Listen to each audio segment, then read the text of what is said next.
ಇಂದು ವಿವಿಧ ಬೇಡಿಕೆಗಳಿಗೆ ಆಗ್ರಹಿಸಿ ಇಡೀ ರಾಜ್ಯಾದ್ಯಂತ ಕೆಎಸ್ಆರ್ಟಿಸಿ ಬಂದ್ ಆಗಿರುವಂಥದ್ದು. ಕೆಎಸ್ಆರ್ಟಿಸಿ ನೌಕರರು ಮುಷ್ಕರವನ್ನು ಮಾಡ್ತಾ ಇದ್ದಾರೆ. ನಾನಿವಾಗ ಧರ್ಮಸ್ಥಳ ಬಸ್ ಸ್ಟ್ಯಾಂಡ್ನಲ್ಲಿದ್ದೀನಿ. ಶ್ರೀ ಕ್ಷೇತ್ರ ಧರ್ಮಸ್ಥಳಕ್ಕೆ ಬರುವಂತಹ ಭಕ್ತಾದಿಗಳು ಸಾಕಷ್ಟು ಸಂಖ್ಯೆಯಲ್ಲಿ ಇಲ್ಲಿ ಬಂದು ಪರದಾಡ್ತಾ ಇದ್ದಾರೆ. ಬಸ್ಸು ನಿಂತಲ್ಲೇ ನಿಂತಿದ್ದಂಥದ್ದು, ಧರ್ಮಸ್ಥಳ ಬಸ್ ಸ್ಟ್ಯಾಂಡ್ನಲ್ಲಿ ಬಸ್ಗಳು ನಿಂತಲ್ಲೇ ನಿಂತಿರುವಂಥದ್ದು. ಸಾಕಷ್ಟು ಬಸ್ಗಳು ಪ್ರತಿನಿತ್ಯ ಇಲ್ಲಿಂದ ಜಿಲ್ಲೆ, ಹೊರ ಜಿಲ್ಲೆ ಮತ್ತು ಹೊರ ರಾಜ್ಯಗಳಿಗೆ ಎಲ್ಲವೂ ಕಡೆ ಓಡಾಡ್ತಾ ಇದ್ದಿದ್ದಂಥದ್ದು. ಆದರೆ ಎಲ್ಲ ಬಸ್ಗಳು ಈಗ ಕಂಪ್ಲೀಟ್ ಆಗಿ ಬಂದ್ ಆಗಿರುವಂಥದ್ದು. ಸದ್ಯಕ್ಕೆ ಇಲ್ಲಿ ಸಾಕಷ್ಟು ಜನರು ಪ್ರಯಾಣಿಕರು ಪರದಾಟವನ್ನು ಮಾಡ್ತಾ ಇದ್ದಾರೆ. ಸೊ ಇಲ್ಲಿ ಏನು ಧರ್ಮಸ್ಥಳಕ್ಕೆ ಬಂದಂತಹ ಭಕ್ತಾದಿಗಳು ಇಲ್ಲಿಗೆ ಬಂದು ಬಸ್ ಹತ್ತುವಂಥದ್ದು. ಸೊ ಅವರೆಲ್ಲರೂ ಕೂಡ ಇಲ್ಲಿ ಪರದಾಡ್ತಾ ಇದ್ದಾರೆ. ಇಲ್ಲಿ ನೋಡ್ಬೋದಾಗಿದೆ, ಬಸ್ ಸ್ಟ್ಯಾಂಡ್ನಲ್ಲಿ ಸಾಕಷ್ಟು ಜನರು ಇಲ್ಲಿಗೆ ಬಂದು ದೇವರ ದರ್ಶನವನ್ನು ಮಾಡ್ಕೊಂಡು ಬಂದು ಇಲ್ಲಿ ಹೋಗಲಿಕ್ಕೆ, ಅಂದರೆ ಅವರವರ ಪ್ಲೇಸ್ಗಳಿಗೆ ಹೋಗಲಿಕ್ಕೆ ಕಾಯುವಂಥವ್ರೆಲ್ಲರೂ ಕೂಡ ಪರದಾಡ್ತಾ ಇರುವಂಥದ್ದು. ಒಂದು ಫ್ಯಾಮಿಲಿ ಇದ್ದಾರೆ, ಅವ್ರನ್ನ ಮಾತಾಡ್ಸೋಣ. ಸರಿ, ಇವಾಗ ಎಲ್ಲಿಂದ ಬಂದಿದ್ದು, ಎಲ್ಲಿಗೆ ಹೋಗ್ಬೇಕು ನೀವು? ಬೆಂಗಳೂರಿಂದ ಬಂದಿರೋದು ಬೆಂಗಳೂರಿಗೆ ಹೋಗಬೇಕು. ಯಾವಾಗ ಬಂದಿರೋ? ದೇವಸ್ಥಾನಕ್ಕೆ ಬಂದಿದ್ದೀರಾ? ಹೌದು, ನೈಟು. ಈಗ ಎಷ್ಟೊತ್ತಿಂದ ಕಾಯ್ತಾ ಇದೆ? ಈಗ 1 ಗಂಟೆ ಆಯಿತು.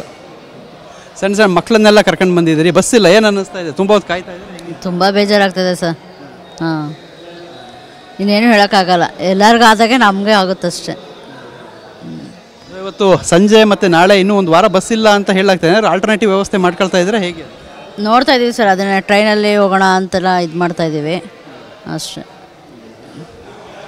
ಸೊ ಇಲ್ಲಿ ಸಾಕಷ್ಟು ಪ್ರಯಾಣಿಕರುಗಳಿದ್ದಾರೆ, ಅವ್ರನ್ನ ಮಾತಾಡ್ಸೋಣ.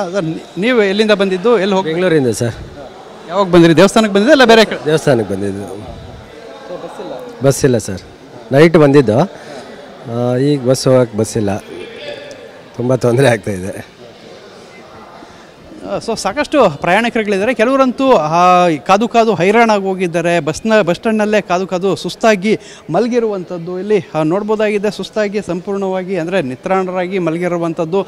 ಸಾಕಷ್ಟು ಕಡೆಗಳಿಂದ ಬಂದು ಇಲ್ಲಿ ಪ್ರಯಾಣಿಕರು ಪರದಾಟ ಪಡ್ತಾ ಇದ್ದಾರೆ. ಮತ್ತು ಈ ಒಂದು ಎನ್ಕ್ವೈರಿ ಕೌಂಟರ್ಗಳು ಮತ್ತು ಮುಂಗಡ ಟಿಕೆಟ್ ಬುಕ್ಕಿಂಗ್ ಕೌಂಟರ್ಗಳೆಲ್ಲವೂ ಕೂಡ ಕಂಪ್ಲೀಟಾಗಿ ಅವನ್ನ ಕ್ಲೋಸ್ ಮಾಡ್ಕೊಂಡು ಸಿಬ್ಬಂದಿಗಳು ಹೋಗಿದ್ದಾರೆ. ಅಂದರೆ ಎನ್ಕ್ವೈರಿ ಒಂದು ಓಪನ್ ಇದೆ, ಅದನ್ನು ಬಿಟ್ಟರೆ ಏನು ಪ್ರೀ ಟಿಕೆಟ್ ಬುಕ್ಕಿಂಗ್ ಕೌಂಟರ್ ಏನಿರುತ್ತೆ ಅವೆಲ್ಲವೂ ಕೂಡ ಈಗ ಬಂದಾಗಿರುವಂಥದ್ದು. ಮತ್ತು ಈ ಭಾಗದಲ್ಲಿ ನೋಡ್ಬೋದಾಗಿದೆ, ಸಾಕಷ್ಟು ಜನರು ಪ್ರಯಾಣಿಕರು ಪರದಾಡ್ತಿದ್ದಾರೆ. ಮತ್ತು ಈ ಅಂದರೆ ಡ್ರೈವರ್ ಕಂಡಕ್ಟರ್ಸ್ಗಳು ಎಲ್ಲರೂ ಕೂಡ ಈ ಮುಷ್ಕರವನ್ನು ಮಾಡಿ ಈಗ ಅವರು ಎಲ್ಲವೂ ಕಡೆ ಒಂದು ಕಡೆ ಅಂದರೆ ಸಪೋರ್ಟ್ ಮಾಡಿರುವಂಥದ್ದು. ಈ ಒಂದು ನೌಕರರ ಸಂಘದವರು ಏನು ಮುಷ್ಕರವನ್ನು ಮಾಡಿದ್ದಾರೆ ಎಲ್ಲರೂ ಕೂಡ ಈಗ ಸಪೋರ್ಟ್ ಮಾಡಿರುವಂಥದ್ದು. ಇಲ್ಲಿ ಡ್ರೈವರ್ ಕಂಡಕ್ಟರ್ಸ್ಗಳನ್ನ ಕೆಲವರು ನೋಡ್ಬೋದು. ಸಿಬ್ಬಂದಿಗಳು ಬಸ್ ಸ್ಟ್ಯಾಂಡ್ನಲ್ಲೇ ಈಗ ಊಟವನ್ನು ಕೂಡ ಮಾಡ್ತಾ ಇದ್ದಾರೆ. ಅಂದರೆ ಈ ಒಂದು ಬಂದು ಅವರ ಒಂದು ಈ ಒಂದು ಕೆಲಸದ ವಿಚಾರವಾಗಿ ಸಾಕಷ್ಟು ಬೇಡಿಕೆಗಳನ್ನು ಇಟ್ಟು ಮಾಡ್ತಾ ಇರುವಂಥ ಬಂದಾಗಿದೆ. ಇದಕ್ಕೋಸ್ಕರ ಎಲ್ಲರೂ ಕೂಡ ಸಪೋರ್ಟ್ ಮಾಡ್ತಾ ಇದ್ದಾರೆ. ಎಲ್ಲರೂ ಕೂಡ ಬಂದನ್ನು ಈ ರೀತಿ ಆಚರಣೆ ಮಾಡ್ತಾ ಇರುವಂಥದ್ದು. ಅಂದರೆ ಬಂದಂಥ ಸಂದರ್ಭದಲ್ಲಿ ಎಲ್ಲೋ ಮನೆಗೆ ಹೋಗಿಲ್ಲ, ಅವರು ಬಸ್ ಸ್ಟ್ಯಾಂಡಲ್ಲೇ ಕೂತ್ಕೊಂಡು ಈ ರೀತಿ ಅವರೆಲ್ಲ ಒಟ್ಟೊಟ್ಟಿಗೆ ಊಟ ಮಾಡ್ಕೊಂಡು